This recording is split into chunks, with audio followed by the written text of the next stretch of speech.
According to the Deepti ma'am सब कुछ बहुत अच्छा चलता है इनकी लाइफ में। इनकी लाइफ में कुछ भी दिक्कतें नहीं चलती है बिल्कुल। ये तो बिल्कुल ऐसी फैमिली है जिस फैमिली के अंदर कोई परेशानियां, कोई दिक्कत नहीं है, सब कुछ बहुत ही खूबसूरत है। तो इतनी खूबसूरत माहौल में मैडम आप खूबसूरत लगना क्यों भूल गई? सो फ्रेंड्स, पहले मैडम को ही बोला जाता था कि madam is obsessed with her husband, but I think ये जो पुराना हो गया है टैगलाइन, अब एक नया हैशटैग चलना चाहिए कि जनाब is self obsessed. Yes, he is very self obsessed personality, because किसी भी चीज के लिए जहां पे औरत जो है आधे से 1 घंटा लगाती है, इस घर में जो है इब्राहिम फैमिली में वो सब कुछ उल्टा है। यहाँ पे औरतें घंटे नहीं लगाती, यहाँ पे घर के जो आदमी है वो ज्यादा टाइम लगाते हैं तैयार होने में। So hello hi, welcome back to my channel Earth Mom Dehradun. मैं हूँ ज्योति, आ गई हूँ आपके लिए एक नया वीडियो लेके। तो अगर आपको वीडियो पसंद आया तो वीडियो को लाइक, शेयर और सब्सक्राइब करना बिल्कुल ना भूलें। सो दोस्तों, कल जो है एक वीडियो पोस्ट होती है और इस बार मतलब रिकॉर्ड कहते हैं ना जिसे, वो टूट चुका है, क्योंकि इस बार पहली वीडियो जो है वो चालू अप्पी की अपलोड हुई और उसके बाद जो है छानू भैया की अपलोड हुई। हालांकि चालू अप्पी की वीडियो में ऐसा कुछ भी नहीं था, मुंबई का कुछ था ही नहीं, शायद इसीलिए उनको अलाउ हो गया। तो आज हम लोग बात करेंगे जनाब के बारे में, यानी कि मिस्टर सेल्फ ऑब्सेस्ड पर्सनालिटी के बारे में। तो ये सेल्फ ऑब्सेस्ड पर्सनालिटी ने जब ऑलरेडी एक प्लान किया हुआ था, क्योंकि देखो जाहिर सी बात है प्लान तो इन्होंने किया हुआ था कि किस तरीके से, किस अंदाज में जो है इन्हें अपने बेटे का नेम रिवील करना है। इसीलिए तो उन्होंने दीपिका की वीडियो जो है with in half an hour delete करवा दी।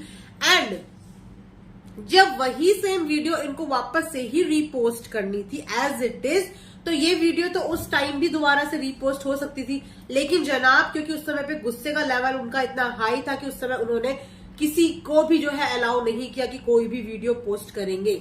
तो जनाब ने कहा पहले मैं इस बात की एक्सप्लेनेशन दूंगा, उसके बाद ये वीडियो पोस्ट होगी। तो अगर फ्रेंड्स आप लोगों ने गौर किया होगा ना, तो जिस तरीके की खुशी एक नेम रिवीलिंग के टाइम पे होनी चाहिए ना घर का, उस तरीके का एटमॉस्फेयर बिल्कुल नहीं था। किसी को कोई भी अंदाजा नहीं था सिवाय जो है सेल्फ ऑब्सेस्ड पर्सनालिटी के अलावा, क्योंकि वो पर्सनालिटी जो है अच्छे से अपने आप को बिल्कुल ग्रूम करके, हेयर स्टाइल बिल्कुल टिप टॉप करके, पिन से क्लिप लगा के, सबसे पूछ के कि मैं कैसा लग रहा हूं, मजाले को यही कह दे कि तू नहीं, तू इतना बुरा लग रहा है, सबसे अपनी तारीफें कराने के बाद जो है अपनी बीवी का दरवाजा खोलते हैं। और बीवी की हालत आप लोग देखो, वहां पे जो है इनकी मैडम बिल्कुल भी रेडी क्यों नहीं थी। और जब इनके पापा से पूछा गया तो इनफैक्ट इनके पापा भी ब्लैंक थे कि होना क्या है। इन्होंने अपने पापा से पूछा कि पापा रेडी हो, आज वो करना है, क्या करना है। उनके पापा को पता ही नहीं कि आज करना क्या है। उसके बाद जबरदस्ती का इन्होंने एक फन क्रिएट करने की कोशिश की लुहान को लेके, काफी फन लिहान अब तो नाम भी दोनों के एक ही रख दिए कि रिहान को लेके एक ड्रामा सा क्रिएट करने की, एक फन मूवमेंट क्रिएट करने की कोशिश की, जो कि बिल्कुल टोटली फेक लग रहा था। दीपिका की जो जबरदस्ती वाली हंसी आ रही थी ना, वो बिल्कुल समझ में आ रही थी कि जबरदस्ती की, वो जोर से जबरदस्ती की हंस रही है, जबकि वहां पे कोई भी हंसी वाला ऐसा एलिमेंट था ही नहीं, किसी को भी हंसी नहीं आ रही थी वहां पे, ऐसा कुछ फनी एलिमेंट ही नहीं था। लेकिन नहीं, क्योंकि इन्हें ये शो करना था कि सब कुछ बहुत नॉर्मल है और किसी में कोई भी दिक्कत नहीं है, एज इट इज हमारा रूटीन चल रहा है। तो बड़ी मुश्किल से जो है इनकी मैडम थोड़ी बहुत रेडी हुई, लेकिन उस तरीके से रेडी नहीं हुई जिस तरीके से एक मदर को रेडी होना चाहिए था, जिस तरीके से मिस्टर सेल्फ ऑब्सेस्ड रेडी हो रखे थे, उस तरीके से इनकी जो वाइफ है वो बिल्कुल भी रेडी नहीं थी। हालांकि होना चाहिए था, अगर इन्होंने इतने तरीके से लाइटिंग के साथ एक मतलब एग्जीक्यूट किया हुआ था, एक बेबी रिवीलिंग किस तरीके से करना है with cake and everything, decoration. आप लोग बोलोगे कि अभी उसका सिजेरियन हुआ है, अभी उनका बेबी हुआ है, तो ये वही मैडम है जो सी सेक्शन के दूसरे दिन ही जो है बहुत हंसती मुस्कुराती एक्टिव नजर आ रही थी। ये वही मैडम है जो आप सबको नोज रिंग दिखा रही थी, और ये वही मैडम है जो अपने आप को बहुत ही सुपर वुमेन जो है दिखाने की कोशिश कर रही थी। तो अब इनकी सुपीरियरिटी कहाँ चली गई?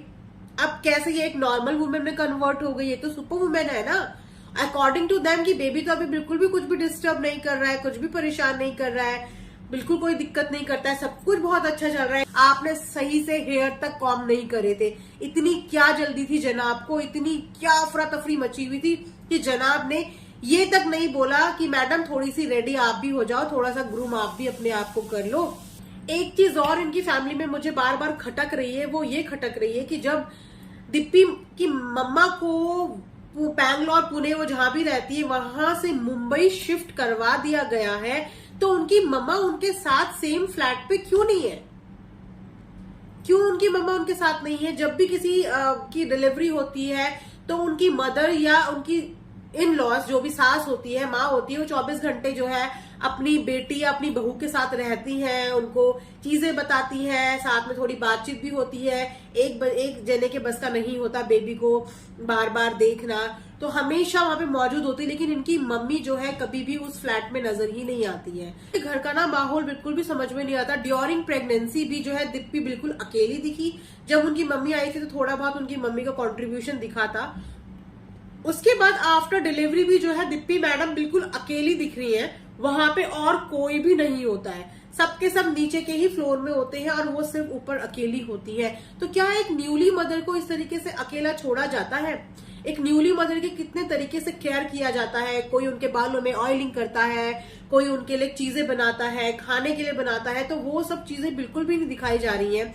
ना कोई खाना, ना कोई पीना, ना कोई मतलब एक जो नई माँ बनती है उसकी सेवा, उसके जो पॉजिटिवनेस होती है, केयर, वो केयर कहीं पे भी नहीं दिख रही। और तो और उनकी मम्मी तक उनके फ्लैट पे नजर नहीं आ रही है। उनकी मम्मी भी गेस्ट की तरह बुलाई जाती है और वो आती है और अपना रोल प्ले करके चली जाती है। उसके अलावा क्या उनकी मम्मी को भी उनके पास आना अलाउड नहीं है? क्या इन्होंने एकदम अकेले उनको छोड़ दिया कि सब चीजें आप अकेले मैनेज करो, आप तो सुपर वुमेन हो? तो ये सब चीजें देखने में थोड़ा सा ऑकवर्ड लगी। आई डोंट नो आगे की जर्नी में शायद ये लोग दिखाएं, पर फिलहाल जिस तरीके का ये लोग शो कर रहे हैं तो दिप्पी मैडम बिल्कुल अकेली ही नजर आ रही है। उनके साथ इस समय फैमिली का कोई भी नहीं है। हालांकि जब किसी के घर में नया बच्चा पैदा होता है ना, तो पूरी फैमिली में, परिवार में जितने भी बड़े होते हैं वो प्रेजेंट होते हैं वहां पे, क्योंकि बहुत सारी छोटी मोटी चीजें होती हैं जो हमें बड़े बताते हैं, जो एक नई माँ को नहीं पता होते हैं। तो वो सब बताने के लिए दिप्पी के पास फिलहाल कोई भी नहीं दिख रहा है। तो खैर, ये इब्राहिम फैमिली है, यहाँ पे कुछ भी हो सकता है। देखते हैं आगे की जर्नी में ये लोग और क्या क्या दिखाते हैं और क्या क्या नहीं दिखाते हैं। तो मिलते हैं फिर एक नेक्स्ट वीडियो में। तब तक अपना ध्यान रखिए, दुआओं में याद रखिए। Bye, take care.